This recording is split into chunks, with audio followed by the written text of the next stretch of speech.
We have completed 2 parts, and this is part 3 of the Revolving Christmas Village tree for the 2020 project year. In part 1, we did an overview to draw your interest in how a revolving, not just a village tree, but a revolving village tree would work.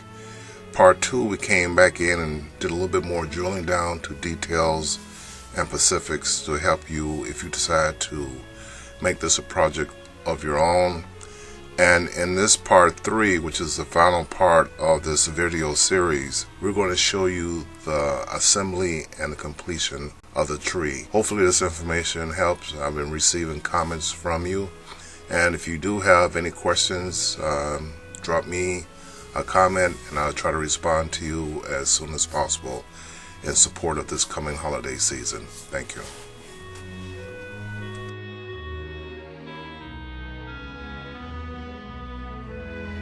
As concluded in part 2, I mentioned you can add a box to increase the height of your overall tree.